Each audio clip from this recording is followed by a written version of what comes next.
I'm Catherine Arndt, the Chief of the VLGA Connect Studio. Welcome to today's episode, brought to you by the VLGA, your councillor support network and the national broadcaster on all things local government. It's TGU time from VLGA Connect. Hello, everyone. I'm Chris Eddy. Welcome to another edition of our panel discussion brought to you by Hunt and Hunt Lawyers. Joining me on the panel this week is Tony Ranick from Hunt and Hunt Lawyers and Julie Reid from LGX. Tony, firstly, hello to you. Hey, Chris, and I got to do something I don't normally get to do. Is I had breakfast with Julie this morning. We were at, why wasn't I invited? well, it was an LG Pro Meet the Board event. Nice. Which was very nice, and we got to meet Liana and some members of the LG Pro board and some corporate alliance partners. But it was a really great discussion we had, didn't we, Julie? Yeah, it was great. And of course, Chris, I'm beaming in today from the LG Pro Women's Forum, which is an annual event. And there's been around about 250 women here today from local government, building on their professional development thanks to LG Pro, and a bumper dinner tonight of 450 people from local government attending. So there's a lot of chatter in the room today. There's a huge vibe down here at Albert Park. It's fantastic. I'm energized by all the women. Excellent. Great to hear. We are recording this, as you can probably work out, on the Thursday evening. You'll see this probably around Friday or across the weekend. And we've got so much to unpack this week, team. I'm not sure we can get through all of this, but some of the stuff that we might try and get to, some stories from the campaign trail, which is really hotting up with barely a week to go. The councillor who's resigned but running for re-election and has done so because they say they want to be able to speak freely about council issues. We might unpack that a little bit. There's a live TV debate coming up with Lord Mayoral candidates, thinking that might be a first. There's help on the way for regional councils dealing with a shortage of municipal building surveyors. I can hear Julie in the background saying, yay. The candidate campaigning on having a beer or watching the football. Councils cop another whack about the pace of housing approvals. And there's been some dramatic meetings in New South Wales as the new council term kicks off, and much, much more. Where do we start, guys? Let's look at the Victorian campaign trail firstly. There's a whole host of stories coming out. There's issues with campaign signage, which is not a surprise. There's issues with existing councillors' expenses being used as weapons against them in the media and on social media. There's been councillors accused of teaming up to lock up the mayoralty for most of the coming term, etc. I guess, Julie, I might start with you. Surprising to see these things coming out, or is it just that we don't see this for most of the time, and after 4 years we're not used to it again? Yeah, Chris, it is interesting. It's getting ugly, and I'm hearing stories that are not very nice. And I think there's certainly some extreme people out there that are showing warts and all, and others that are hiding behind what might appear to be, a potential good candidate, but we just don't know. We don't know what's behind that. But there's some dirty tactics going on. But I remember that from, many years of going through council elections. There were always complaints about dirty tactics. I suspect that both the VEC and the Local Government Inspectorate are overwhelmed by complaints. I suspect that they are at the moment, because they normally are. It'll be really interesting to see whether or not that number of complaints goes up this time from what it was last time.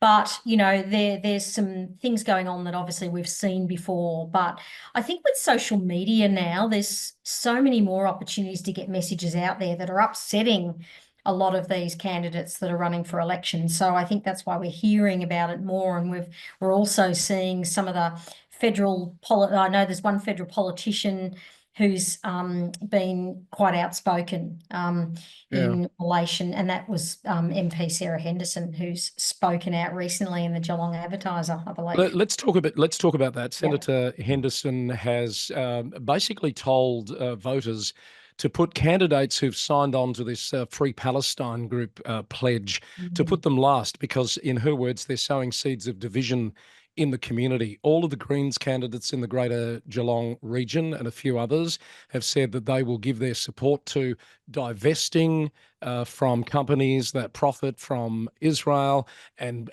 pushing this Free Palestine agenda. This is probably a new wrinkle in a local election campaign, Tony.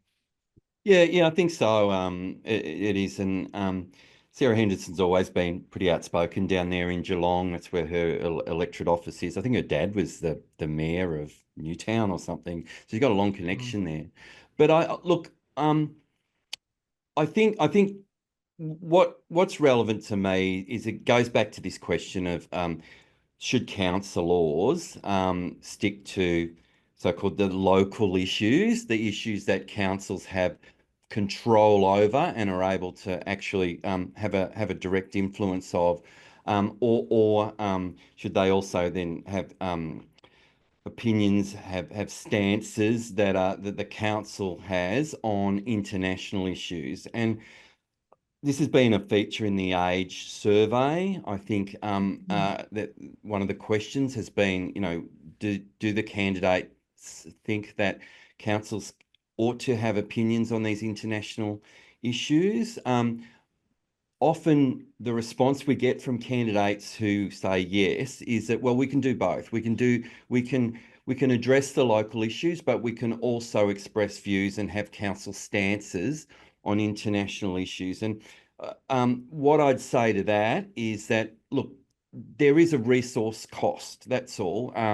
If I speak to senior officers across the sector who are involved in councils like this, they say, look, whenever there's an issue that has significant community interest and council gets involved, then that means there needs to be officer time allocated to dealing with that. And it's also, I think, sometimes a distraction for councillors. So my view remains that councils should, we've got so many things we have to deal with. We have such a limited number of, limited funds available and limited time. Why would we spend time on some of these international issues that aren't so relevant to councils? Now, those same candidates will say, well, this is a relevant interest in my community. My community are talking about this, so council should. And I respect that view, but I'd say around the lunchroom at my office today, people are talking about, the US election and, Kamala Harris and Donald Trump. It's a relevant issue in my community, but do I want my council to have an official stance on that here in Melbourne? The answer would be no. Fair question. And I can't recall so many MPs from other levels, like from state and federal, getting involved. We saw Peter Walsh do a letter to the editor a month or two back, basically telling voters to look for candidates that are going to stick to roads, rates and rubbish. We've had Joe McCracken in the Ballarat region distributing flyers that he's prepared, criticising some Ballarat councillors such as Belinda Coates, labelling her as out of touch and criticising them for getting involved in international matters. Now we've got the Sarah Henderson thing. This is new too, isn't it? Seeing other levels of government get involved in council elections? I think it is. And I wonder whether it's because, parties now are getting much more involved in council elections because they're putting forward candidates, and so they're engaging more in that debate. And, maybe they're a bit worried about local government stepping into territory that they want to be able to spruik about. So they're a bit worried about that. I don't know. I don't think I remember this so much as what it is now. I don't know whether you have, Tony.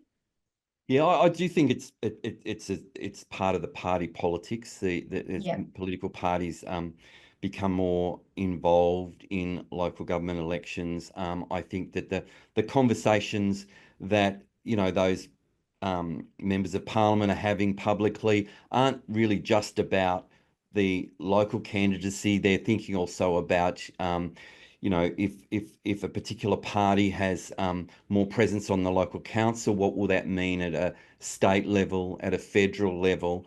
And so it does mean that the candidates themselves are being drawn more into some of these broader state and national issues as well. So frankly, the lines between the issues are becoming, finer and finer.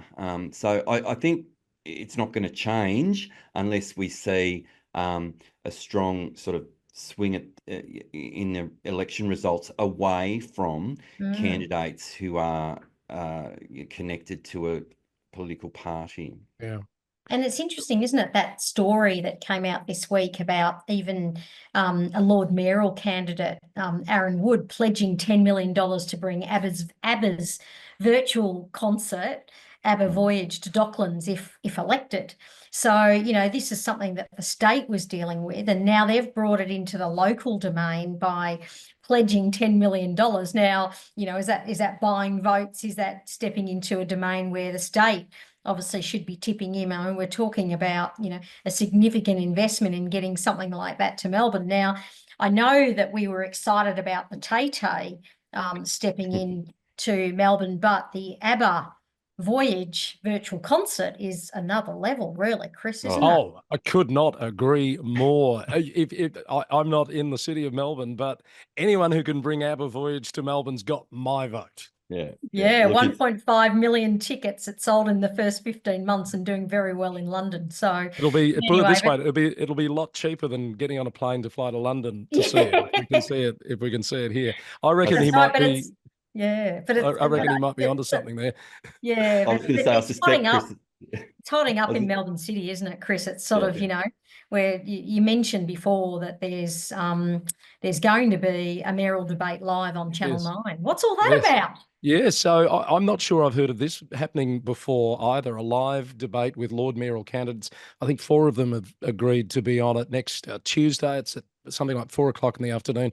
The press release out of Channel 9 even said it will be streamed nationwide on 9 Now. I'm not sure how many people outside of the city of Melbourne are going to be interested. Certainly won't have the same viewership. I think more people in Australia would watch a Donald Trump-Kamala Harris debate than they would Melbourne Lord Mayor candidates, wouldn't you think? Oh, indeed. I think most people will have voted by then, to be honest, as well as their ballot papers out. But look, I'll probably watch it. I suspect that a number of the viewers here will watch it out of interest. It has been quite a presidential type campaign for the Lord Mayors this time around, and focusing on perhaps personalities. Anthony Koutoufides, a famous footballer, and various other personalities that are well known outside of running for council or involved in that election, for example. So I think we are sort of becoming quite presidential in the way we operate at that Lord Mayoral level now. Except I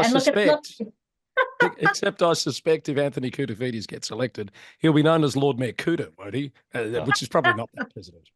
Probably, but anyway. But I hope it doesn't get to the point. I've just come back from the US, Chris and Tony, and all the souvenir shops have the T-shirts of Trump and Kamala Harris, and so let's hope it doesn't get to that point where all our souvenir shops in Melbourne are full of these images of our Lord Mayor. But anyway, look, it'll be an interesting race. Not if ABBA Voyage is coming. Julie. Well, that's true. They've got a bit of competition there. So I'll tell you what is not a surprise, though, is the level of complaints about election signage. This happens every time around. I imagine the number's gone up significantly since the Herald Sun reported a few days ago that there'd been 200 since the start of the campaign.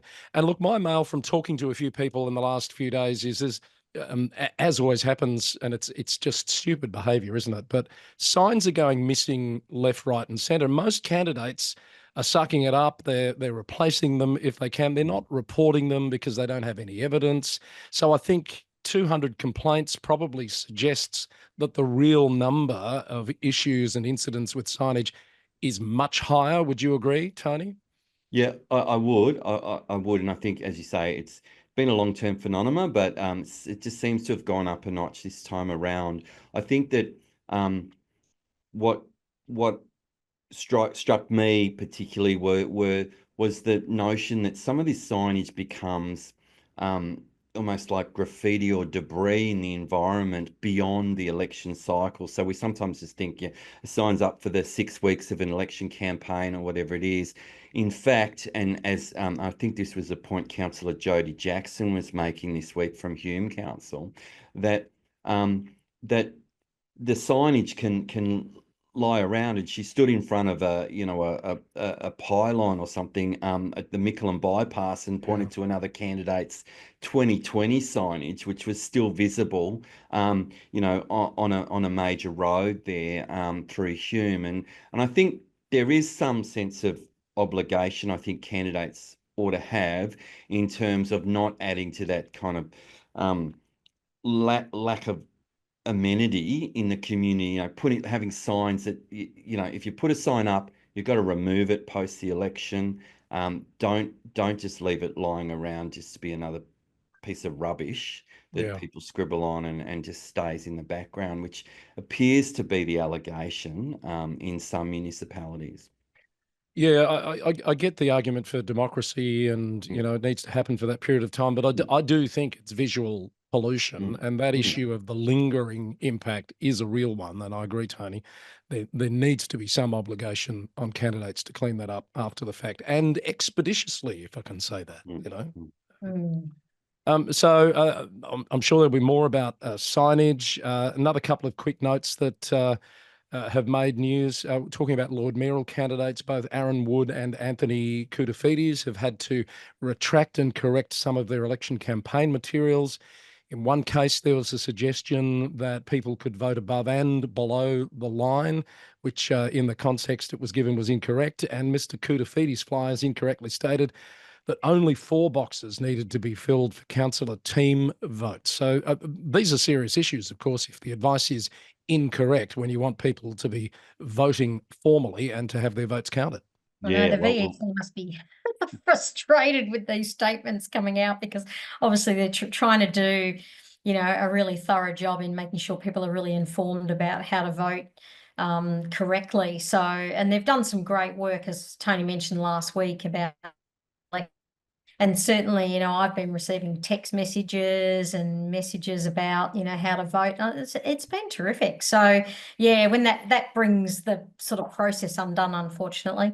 Look, I suspect that these 2 candidates relied on someone else to get that bit right, and are probably, thinking that was a mistake.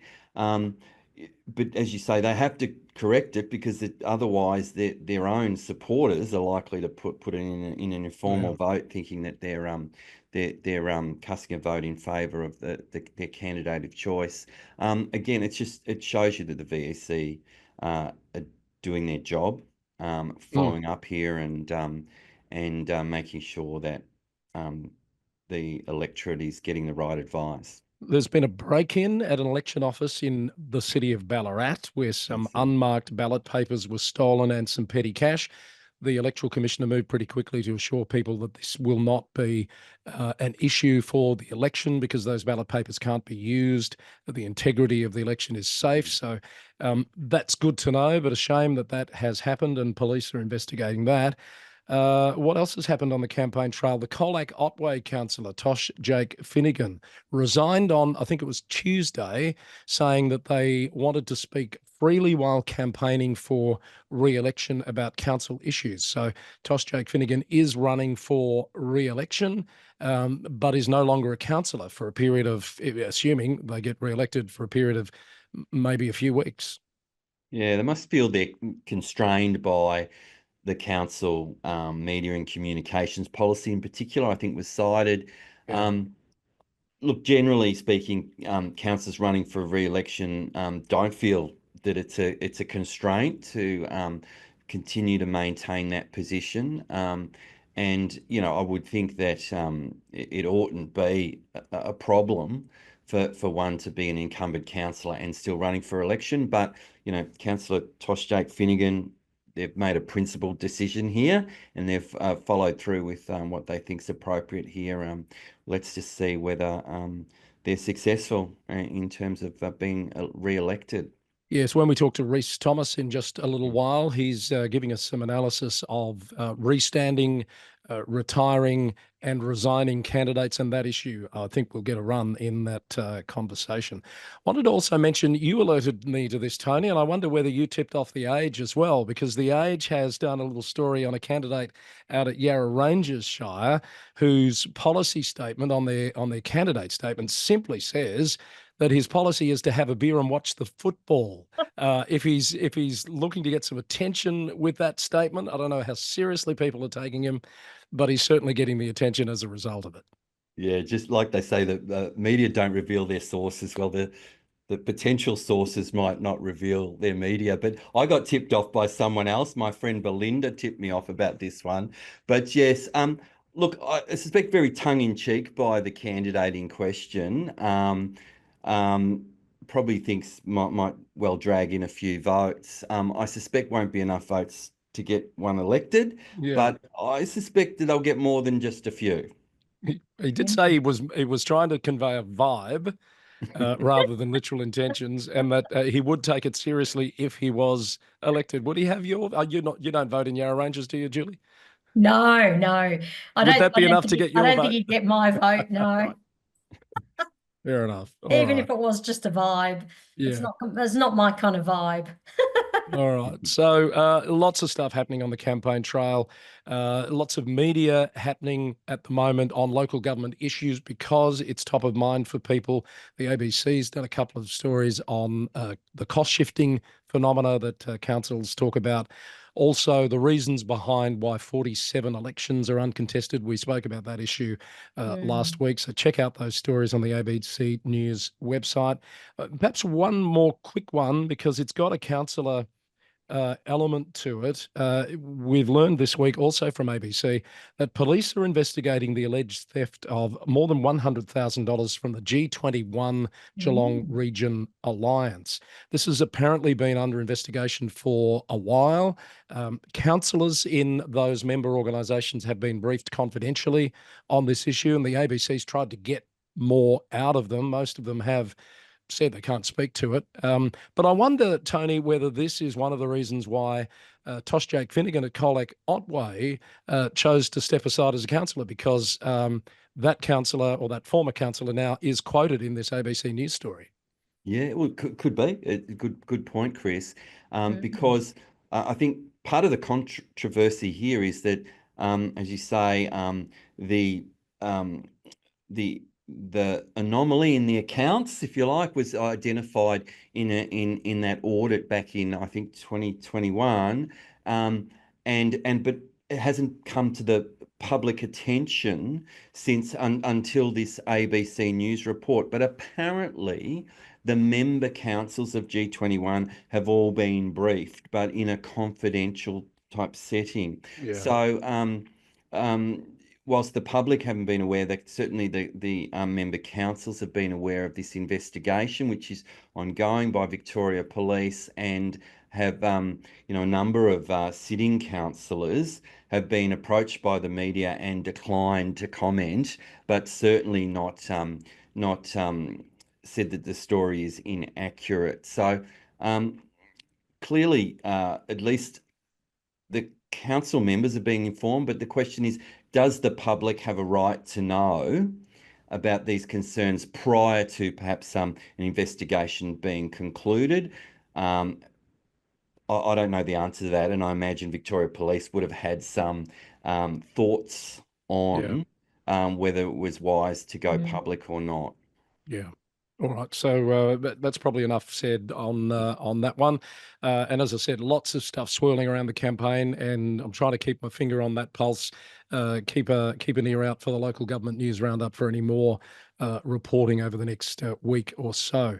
Here's a good news story that I reckon you'd be pretty excited about, Julie. The government has announced this week $200,000 for a feasibility study and a shared service hub to try and bring more municipal building surveyor services to rural and regional councils. Yarra Shire is going to lead this trial, which it's hoped will lead to similar things happening in other parts of the state. Great news? Yes, it is great news, Chris. And it involves a sort of a pilot in partnership between Bullock, Hindmarsh, Loddon Shires and Swan Hill Rural City Council. Now, they're councils that obviously find it very, very difficult to get people in those kind of roles like building surveyors and municipal building surveyors, and it makes it very, very hard for them to deliver that kind of service to the community and on behalf of the council. So this shared service hub is a great model, I think. It's really cost effective in providing a hub municipal building surveyor service, and they can be engaged by the 5 councils instead of needing to engage one individually, which is, you just can't get them, and when you can get them, they cost a fortune. So, this is great that they can share a resource. And of course, those councils have less development, less building going on. So it's something that I think would be really successful. So I was really excited about it. It's going to run until early 2026. And the outcomes will then be shared widely with the rural and regional councils, so other regions can consider setting up their own hubs to speed up approvals. So if it does speed up approvals, if it gives that resource to the councils, I think this is a great news story. So I'm really in favour of this one. It is a good one, but you make a really good point. You just can't get the MBSs these days, and they're not coming through the system like they used to be. So I wonder how this is going to address that issue. Any thoughts on that, Tony? Well, it won't address that issue. That's got to be in investing in, encouraging people to do the courses, for example, I guess. But any of this sort of shared services model is something that I think we'd hail and say it's a potential solution for some of those regional areas, particularly where there is limited resources. Part of the problem, as Julie would be aware and yourself, Chris, is that there are certain elements of council statutory role that you can't share with another municipality, and municipal building surveyor services can be, but when we talk about statutory planning, for example, there are provisions in the legislation that says an employee needs to deliver that, and that's something that I learned recently. Unless we have some legislative reform, councils are prevented from pursuing some of these shared services models when it comes to things like environmental health, when it comes to parking enforcement officers, when it comes to statutory planning. That's right, because the delegation comes from the CEO down to the officer, and you can't have another CEO from another council delegating powers down to someone that works for another council. So you're right, it sort of hadn't been something that had been on my radar until I heard about it recently as well. And then, like you said, Tony, there needs to be changes to allow councils to share those services more effectively. The government want them to do that, so this is one of the challenges. Let's hope we see the legislative reform that's needed to address those issues you've both described. Just before we head to VLGA Central to talk with Rhys Thomas, I did notice and was pleased to see earlier today that the latest inductees to the Victorian Honour Roll of Women has been announced. And one of those, you'll remember a few months ago, we were shocked and saddened at the passing of Sarah Carter, the former 3-time mayor of the city of Maribyrnong. Very pleasing to see that Sarah has been posthumously inducted to the honour roll as one of 21 women from across the state. And that honour roll now includes the names of 750 plus women, which is a great initiative. But Vale Sarah Carter, as we said back at the time, and good to see her being recognised in this way. Yeah, that's amazing, Chris. And I suspect the family of Sarah Carter and the council staff that really valued, and the other councils that really valued Sarah's contribution, would be really chuffed to see this. Yeah, great news. All right, let's pause and come back with more panel discussion. There's lots happening interstate that we want to touch on, but we'll take a short break while I go off and chat with Rhys Thomas down at VLGA Central. We're going to VLGA Central now. You can feel it in the air, Rhys Thomas. The election, it's not far away, only a little over a week for people to get their votes back. Are you picking up on this vibe? Oh, yeah. Well, I got my vote in, so that's exciting. Although I should say I haven't actually posted it, so I might make the mistake that lots of people make, which is I've put it in my envelope, but I haven't gone down the street yet. So Yeah, I must leave myself a note. Don't be one of those that finds it, as you said, on the fridge in a few weeks' time. I've Easy to do. made a point of going out and popping mine in the post box a couple of days ago. So no fine for me. But you've got some interesting stats this week. I know the VLGA has been doing a lot of analysis now that the full complement of candidates is known, and some interesting notes in this segment called restanding. I want to say resigning and retiring, but it's restanding, resigning, and retiring. What has the numbers thrown up for you? Yeah, well, I've had a bit of a look, as you know, at various bits of data, and one of the things that I looked at first was the number of existing councillors who decided to put themselves forward for a further term, because I think there was a lot of discussion about some of the incivility in the sector and the time pressures, growing time pressures on councillors, and whether that would have an impact. So, look, I don't think it's had an immediate impact. 70% of councillors have put themselves forward. That's 424. That's similar proportion to what happened in 2020. For people that hold the office of mayor and deputy mayor, it's slightly higher, about 75% of those put themselves forward. And of course, our Lord Mayors, 100% of them have put their name forward for re-election. So that's the overall picture. Rhys, some of that commentary that you're talking about was part of the gender discussion as well, and there were people suggesting that perhaps the challenges, the imbalances in the system were discouraging a lot of women from going around again. Do the numbers bear that out? They don't, pleasingly. In fact, some early data that I released on LinkedIn actually suggested that the number of women who decided to put themselves forward for a further term was much greater than the number of men. Well, that was the early data. As the final nominations came in, the gap closed, but 71% of women put themselves forward for re-election compared to only 69% of men. So there's not much of a difference, but thankfully there's not a difference the other way. We had suspected at the VLGA that in fact some of the word we had was a number of significant contributors to the sector, women, were not going to put their names forward, but it seems that many of them did. So that's good news. Yes. The other thing that's interesting is when you actually look at the data, although we didn't get a 50-50 split in our nominations, which obviously those who were in the gender equity space, like the VLGA,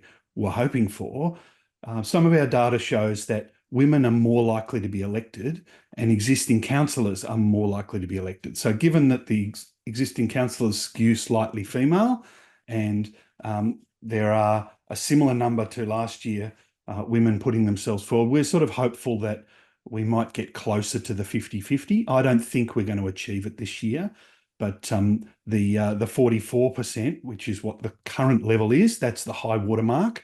So at the VLGA, we're watching pretty closely to see whether that gets exceeded in a month from now.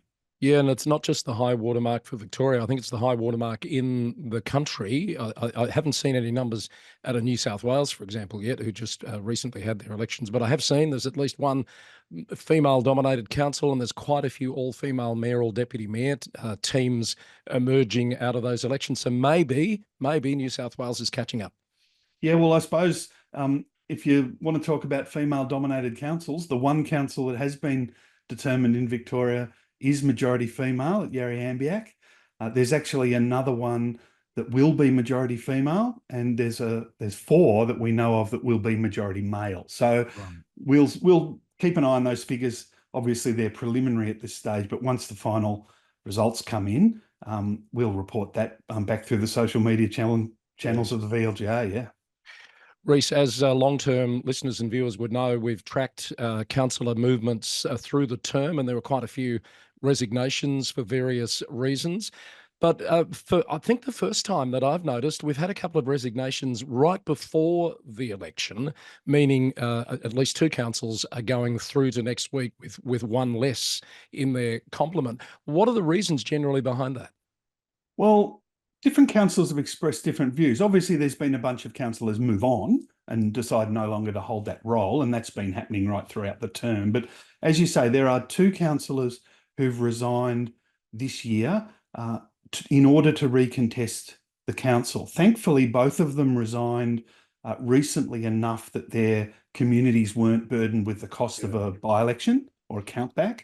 So that's good news. One of the councillors is a current Nillumbik, or was a Nillumbik councillor, and resigned in order to move across and contest the Whittlesea council election. From what I understand, he remains on the electoral roll in Nillumbik, so it wasn't that he had to move, but he has chosen to do that, and so he's resigned for reasons known only to him.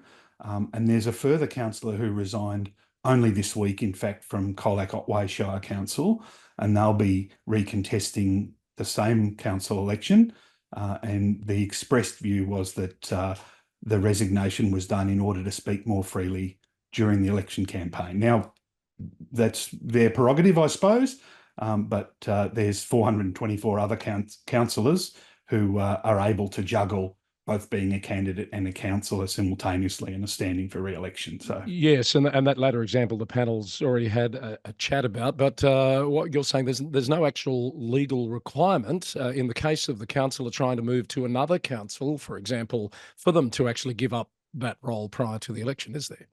No, in fact, there's another councillor who's seeking to leave. I think it's Mitchell Council and is seeking election at Strathbogie. Now, from what I understand, that councillor may actually have moved house. So that's one of the reasons why they're moving council. But yeah, they're currently a councillor still at Mitchell. So the other part of the title this week, so we've done the restanding, the resigning. What about the retiring? Well, the retiring one's interesting because what I'm talking here about is not councillors who've retired, but candidates who have been retired by the VEC, because that's the word they use, retired. Yes. Yeah. So we're talking about, and I think the panel talked about it recently, is the number of councillors who were retired by the VEC because they were found not to be eligible to stand for office. And they were mostly done because they hadn't completed the necessary candidate training module online. So look, the way it works is a candidate completes that training. There's an online module on a web page, and it's hosted by Local Government Victoria, which is the state government department responsible for local government. And when that's complete, the candidate is notified that they've completed the training and that they're then able to nominate. So they then go separately to the VEC, which is an entirely different agency of the state government. And at that appointment where they nominate, they make a declaration that they've completed the online training. So the problem we get is that at that appointment, the VEC don't have live access to the database that shows who's completed the training. So they can't check whether or not that declaration is true. So it appears that 16 candidates in that process made a declaration, a false declaration, as it turns out, either knowingly or unknowingly, that they'd completed the training when in fact they hadn't done. So, that's a challenge. And I think the fact that the VEC can only get access to the Local Government Victoria list after the nominations have closed, which is after the closure of the period by which you can do the training, that means that in those 16 cases, those names continue to appear on the ballot paper because the VEC only found out after they'd done the ballot draw and started printing the papers. So that's a real challenge because the process takes a bit of time. There's a lot of manual checking needed.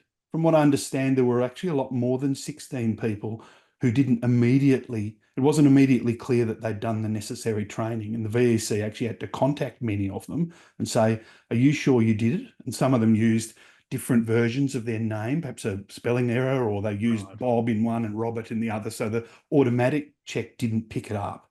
And most of them were able to be fixed, but there were 16 that hadn't done the training, including some who've publicly come out and said they're pretty confident that they did do the training. Yeah, and one, in fact, in the ward that I'm in, who is on the ballot paper and has said in public statements that they're challenging that. They've written to the minister, etc., and not sure what hope they've got of getting any recourse there. But it does feel like a situation that can be vastly improved, Rhys. Yeah, look, I see a real opportunity for improvement, and the VEC writes a report to Parliament after each election, and I suspect this issue will be raised. As I see it, both systems are online now, the nomination with the VEC and the training with the local government Victoria. I know there's separate departments and I know there's specific legislation they each work to, but it seems to me that they should be putting their heads together and coming up with a combined system to essentially mean that this can't happen in the future. Yeah. People that want to nominate should be given every opportunity and all the support they need to do that. Before we wrap up, sadly, I think a prediction you made last week has come to pass, and it's not a situation we like to see. What's happened? Well, it was at Greater Dandenong Council and it did make the news at the time. And it was a councillor that turned up in order to nominate, only to find that they weren't on the electoral roll. And that was because they were not a resident, they were a non-resident ratepayer and they'd failed to re-enroll. Now, that's their fault. That's the legal situation. It's their responsibility to enrol. And from what I understand, the council actually wrote them a number of letters. I believe they own a number of properties. And so for each of those properties, they got a letter from the council alerting them to the problem.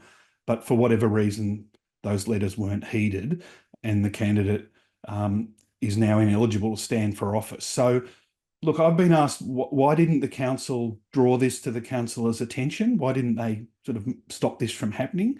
Yeah, so to be clear, Rhys, I'm not sure if you said it, this candidate was a sitting councillor. They absolutely were, yes. So they were a councillor. They were enrolled at the time of the 2020 election, obviously, and that enrolment stays in place up to the day before election day, but effectively now, from the election day, they'll not appear on the electoral roll. So not only could they not stand for council, they can't even vote in the election. Yeah.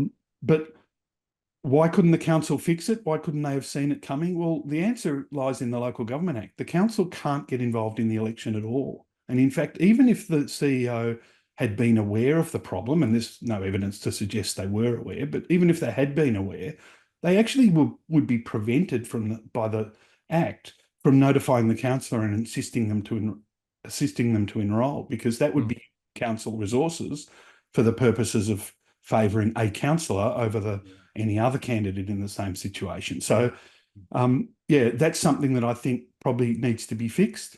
Coincidentally, I discovered this week exactly the same scenario played out in 2020 at the City of Dandenong. So Councillor Peter Brown, who was a councillor up until 2020, turned up to re-enroll for that election, only to find that they were ineligible for the same reason. So it's happened twice, same council, consecutive elections. It tells me that there's a significant advantage to the community in being able to choose from the existing councillors among the candidates, because there's a steep learning curve and people have got a lot of experience, and really councillors should be given every opportunity to enrol. I think there should be some improvements here. I think the VEC perhaps could play a role in confirming, or perhaps the Act could be changed to allow the councils to confirm and notify specifically the existing councillors if they're in this situation. I'm gobsmacked, Rhys, that this has happened twice, but at the same council, 2 elections in a row. I was pretty surprised, yeah. I was going to say you wouldn't read about it, but I am reading about it here in your notes right now. It's extraordinary. Absolutely, yeah. So, it's a bit of a mess, but there's some improvements here, and that's sort of the nature of democracy. And after each election, the VEC does write a report to the Parliament and makes recommendations. They don't all get picked up, but they do all get considered, and maybe there's some opportunities for improvement here. I don't get to write in those reports, but if someone from the VEC's listening and they're looking for some content, then feel free to drop those issues in. Yes. So next week we're right on the doorstep of the election. What do you think you'll have for us? Well, I'm going to pop back and talk about some of the tasks that governance officers have at the switch over to new councils. One of them, interestingly, I was doing a bit of a look earlier this week at election campaign donation return summaries, and I'm not sure whether the message has gotten confused, but election campaign donation summaries are required to be published up until the closure of the electoral roll for the subsequent election. So for the 2020 summaries, they should no longer be published after the 7th of August, which is when those rolls are closed. And I've yet to find a council that's actually removed that from their website. So I think councils should be looking at that, because those documents contain personal information about donors for the 2020 election campaign. And without that requirement in the Local Government Act to publish them, then I'm fairly confident that publishing them is a breach of the Privacy and Data Protection Act. So that's one of the things I'll be talking about. There's a bunch of other small bits and pieces, including the importance of making sure that the oath of office that councillors take is updated to reflect the recent changes to the Act. The last thing you want to do is pull out last year's template, and that will see your councillors not take the correct oath, and no one wants to make I can tell you from experience, you don't want to get that oath of office process wrong. I've been there myself, Chris. I know what you mean. Yes, it was a very interesting few weeks when that happened. And there's a few CEOs that listen to this program, Rhys. I think I'm betting they're on the phone to their governance managers right now about that issue of campaign donation return summaries. So thanks for the free tip. Well, hopefully they can wait till Monday. It's Friday afternoon, Chris. Yeah, I reckon they'll be on it pretty quickly, to be honest. All right, thank you, Rhys. Fascinating as always, and look forward to those tips for governance people next week. No worries. I'll see you then. Thanks again to Rhys, as always. Let's get back to the panel discussion. Lots happening now. I've got a big, long list here, Tony and Julie. We might want to skip through some of this fairly quickly and unpack the stories that particularly appeal to you. I do note that the Business Council of Australia has had a whack at councils across the country this week, basically saying that there should be stricter measures against councils that delay housing development approvals. Predictably, some of the big bodies have come out pretty strongly against that statement and pointed out some facts which, might I say, do appear to be missing from the Business Council of Australia's thinking. How do we react to this that got quite a bit of attention when it came out a couple of days ago? Well, again, they're talking about the vocal minorities blocking projects. So they're targeting the communities, aren't they? They're sort of saying, well, these communities are having too much of a say and influencing council and holding up the process, etc. This is stuff that we've talked about a number of months ago, and we've seen some change come through as a result of that. I don't know. Again, it's easy to take easy to give the whack to local government, but I think we've proven in local government that there's been a significant amount of approvals that have come through in development, and it hasn't always been councils that have delayed the processes. And we live in a democracy, Chris, and this is where, we've got to accept that, communities should be able to potentially have a say in these local areas where they've got change. It's I don't know. I think it's a bit harsh. Anyway, welcome Daria, Tony. Daria Turley, just before I go to Tony, Daria Turley from Local Government New South Wales pointed out that the BCA's view was inaccurate and unhelpful, showing that New South Wales councils are consistently approving around 97% of development applications. And I know the numbers are pretty good in Victoria as well. The issue is beyond that approval stage, isn't it? It's the delivery of the housing, which councils don't do. That's right. Yeah, it's not the role of councils in that space. So, I think it is blown out of proportion, and it's just another opportunity to whack local government.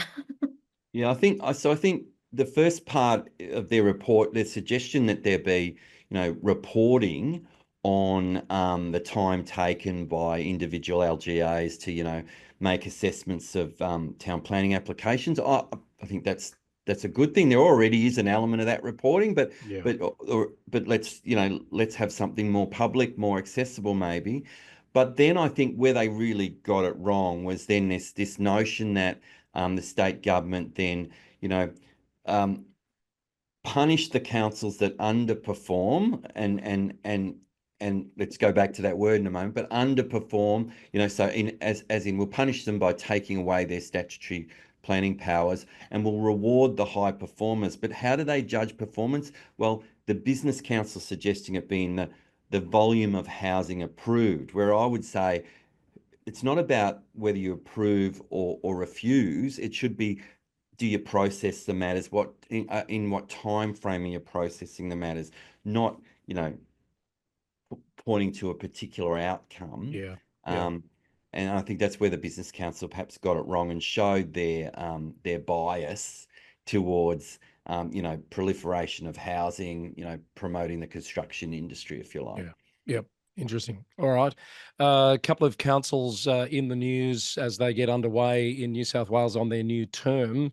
One that I've been following with interest is Snowy Monaro, where a council has been elected there after having been formally banned from attending council facilities for workplace safety reasons. Done some pretty, according to the reports, allegedly, some pretty vile things in terms of what he's said to council staff, and attracted media attention for a range of reasons.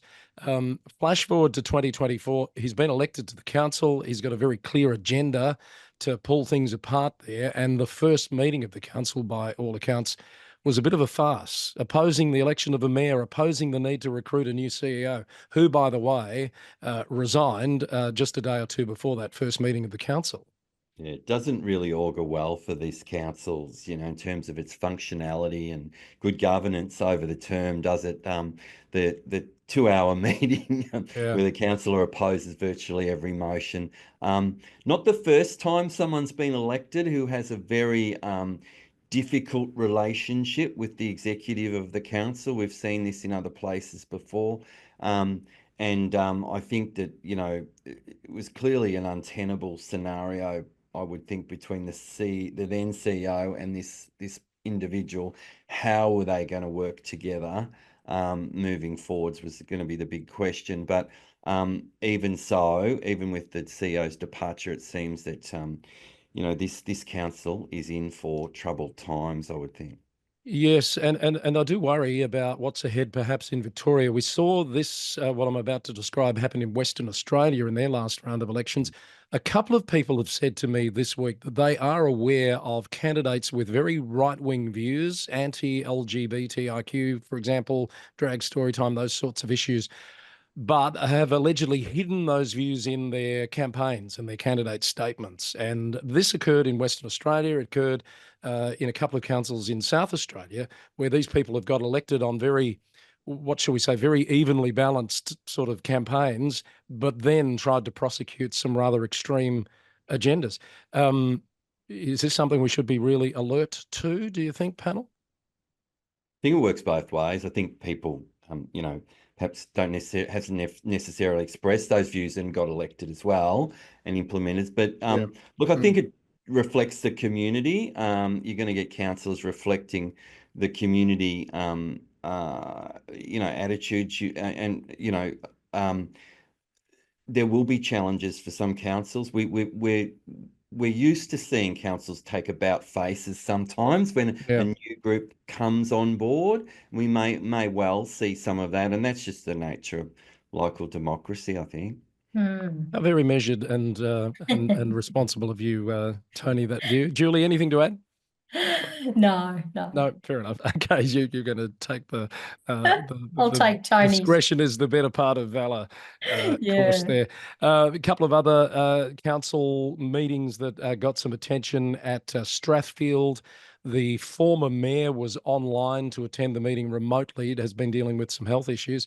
And the council voted, 4 votes to 2, I think it was, to not allow her to attend the meeting virtually. This was before the new mayor was elected. Apparently, the practice in the past has been to allow it. So that's got some attention and might be something you want to talk about, team. But also at Newcastle, the Lord Mayor there claims that he's been stripped of powers that the previous Lord Mayor had. There are things like having control over the chief executive's pay, would you believe, and control over staff numbers in the Lord Mayor's office. They passed some new rules at the first meeting that he says was a politically motivated move to curtail his effectiveness. What do we make of all those sorts of things happening? I just think that you usually have a bit of a honeymoon period when a new council's elected. It's the first meeting, bring your family along, and you're beaming across the room at each other, and how we're going to work really well together. The campaign was one thing. We're going to put our differences aside. Well, we're not seeing that so much. Not in some cases. In New South Wales, in some cases, and we're starting off on a footing that perhaps some councils ended up on after 12 or 18 months last term. So that is troubling, and seems that people are immediately taking office with a diametrically opposed attitude to other individuals around the table, and very happy to sort of express that on the very first meeting. Yeah. Yeah, and I think there's going to be a lot of work this time around, Chris, with CEOs, with where there's going to be lots of change in the space of councillors, where there's a strong desire to get them to start well, and work well together, get them face to face, and get them to engage with each other and build those relationships, because we know that relationships are so important in local government. So I think it's going to be really important for that first part of bringing them together as a team, to get them to work together as a team, to have respect for each other, to learn, how they might work together to get really good outcomes, and not come in with their own agendas to undo everything, because that's what they promised that they were going to do. It's going to be an interesting time, I think, because we're getting more of this kind of extreme behaviour, as we've seen now with some of these examples from New South Wales. Yeah. So earlier in the year, after the Queensland elections, we saw quite a few council CEOs make way for new regimes, and a lot of that was linked to new mayors, new council directions. We've seen our first one, I think I'm right in saying it's the first one in New South Wales, where this week James Ronkin has stepped down, or said he will step down at Armidale, and he's very openly said he thinks he needs to move on to allow the new council to have a new general manager to progress their new long-term vision. So I just wonder how many more of those we might see in the coming weeks and months in New South Wales as well. I think some of them might be just sort of waiting to see how it's starting to operate, whether it's going to improve, whether it's not, and then they might make the decision to jump if they think it's not going to improve from where it was. James has, by all accounts, done an extraordinary job turning around that organisation there at Armidale, and he's agreed to come on to the Local Government News Roundup. I'll be chatting to him next week to get some insights on how he's done that and what might be next for him. We can't get through all of this today, folks. We're running out of time, but just two quick ones that I thought you might want to comment on. In South Australia, Port Adelaide Enfield Council has come in for some pretty horrific clickbait media attention for a fine of $312 for people who don't bring their bins in time under their bylaws. As always, the facts didn't get in the way of a good story here. The council's clarified that, out of 5 million bins emptied every year, what's that over 5 years? 25 million bins. They've issued 4 fines. 4 fines in 5 years, but this has become this huge media story. How dare this council threaten people with a $312 fine if they don't bring their bins in time? It's a bit of a non-event. I don't even think we should be talking about it, frankly, because it was a slow news day, and that is just ridiculous. They're reporting on that when we're only talking about 4 events. And there's probably very good reason for that. The question is, should you be fining them? Well, I think there's validation for some of that if people keep doing the wrong thing and not listening and doing the right thing. Well, and that's what they've said. They always work with them, and it's usually after repeated attempts to resolve the issue. But I would think every council's local law or bylaw or what have you has some sort of provision to protect the amenity in terms of, bins being out causing a pedestrian or a motorist access issue, and there's probably a fine attached to that. This is not unusual, is it? It's just it's not unusual, and it's just look, it'll come from complaints from residents. Residents will be complaining about the guy down the road and never never does the right thing, and they'll be dobbing him into the council, and the council's got to do something about it. So it's probably just responding to those complaints that are coming from the community, because as we know, waste is one of the top issues of focus from members of the community.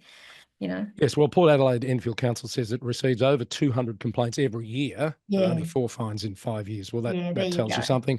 Tony, a follow-up on one we talked about last week on the Sunshine Coast. You might remember I reported the mayor there, Rosanna Natoli, had announced that she'd been cleared by the Electoral Commission of Queensland for electoral campaign donation breaches. Turns out there's more to the story, and the Commission has now announced that there was a breach. They've determined that it was unintentional, but she's been required to pay back the money.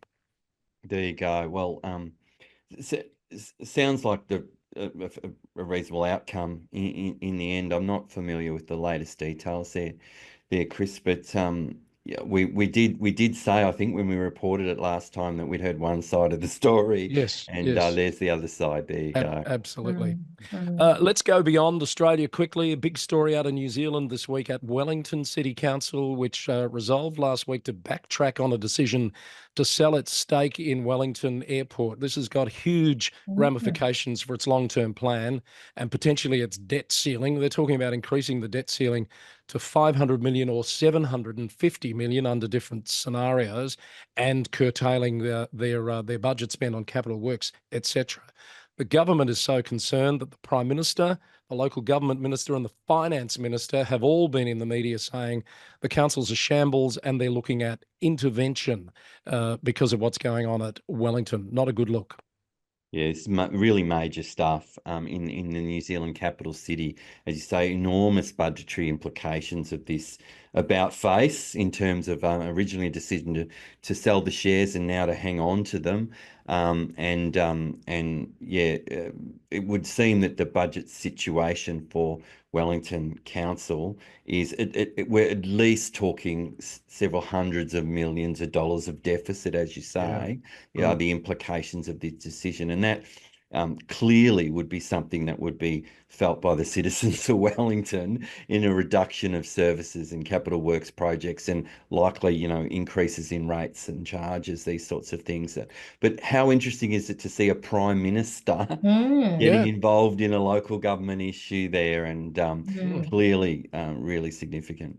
Absolutely. So the mayor called all the councillors for an urgent meeting yesterday. Apparently, as a result of that meeting, they've made no firm decisions on where they're going to find the money. And the mayor's also met with the local government minister, and she said he didn't even bring up potential government intervention, but he's since said that he's still awaiting advice and considering the options. Fast-moving story. We'll keep you updated on the roundup. In Northern Ireland, Julie, councils are grappling with what to do with the portraits of Queen Elizabeth II. Do we put them away? Do we leave them there next to King Charles? What's the protocol here? Well, apparently there's no obligation to No remove them, obligation. and No, different no councils are doing obligation to different remove them. things. Yeah. Yeah, I mean, she's part of history in the Commonwealth countries, and so they're happy. The UK government's guidance is that you don't have to remove the portraits. They can stay there. You can put King Charles in there if you want to. You can remove them. It's really up to you. And so it's an interesting debate, and I suspect that these are decisions that the councils are sort of talking about. What do we do? Of course, with King Charles arriving in Australia, isn't it today or tomorrow? I'm sure maybe councils, if he is getting out to any councils, maybe they're grappling with this issue. Do they take Elizabeth down? Do they put Charles in? What do they do? I would say it's okay because Charles likes his mum, and she had a long reign. She had a long reign. Now that you've said that, I have watched a few council meetings out of New South Wales recently where they've been electing their mayors, and it's surprising how many still do have a royal portrait in the background on the wall in the chamber. In Victoria, I won't name them. Yeah, they do say there's a lot that don't. There are a lot that do. Yeah, how many in Victoria, Tony, you reckon? There's quite a few. I've been in a few chambers over the last year and noted in my mind the Queen Elizabeth II portrait still up, in many of the regional rural communities, and it's not the priority issue for them when they got potholes and roads and very true, and many other things to deal with. Yeah. That's true. But King Charles is coming, and I haven't heard he's going to any councils, but I heard that he's going to be visiting the Navy, and he's going to be going to a barbecue, as you would do when you arrive in Australia. And there won't be any state premiers there. So I think it'll be more of consumption of local cuisine, and let's hope there might be some local council people out there at the barbecue wherever he lands. One final story of note, also out of the UK, Newport City Council is being sued for nearly £500 million by a man who discarded a hard drive containing 8,000 Bitcoin about 11 years ago. He's made numerous attempts to try and retrieve the drive from a local landfill, but the council is resisting those attempts and he's taking them to court. I Gosh. don't like his chances. I mean, perhaps if he offers to pay the cost of the retrieval and the huge exercise, I don't see where the council's at fault here. And it was Be careful with 2013 as well. So Yeah. that's, you know, that's a long time of landfill Yes, to dig up. but Julie, I reckon 8,000 Bitcoin from 2013 to now is going to be worth a big amount. Yeah, that's true. A That's big true. amount of money. So you can see That's why. an interesting it's very one, keen. Chris. We've It never is. had any Bitcoin stories on First the time for Government's everything update. on TGU. All right. So I think that means our work here is done. We'll draw I the think it line is. there. There's lots more happening. We'll try and carry over some of those other stories for next week, but I suspect there will be a lot more happening in the next week as well. Julie Reid from LGX, thank you as always for your insights. Enjoy the LG Pro event tonight where you are as we record. And Yes. Tony Ranick, please pass on our thanks to the team at Hunt & Hunt Lawyers, and thanks for your support for TGU. Hope you have a great week as well. Tony Ranick and Julie Reid with me there for TGU from VLGA Connect. Thanks for watching and listening, and we'll see you again next week.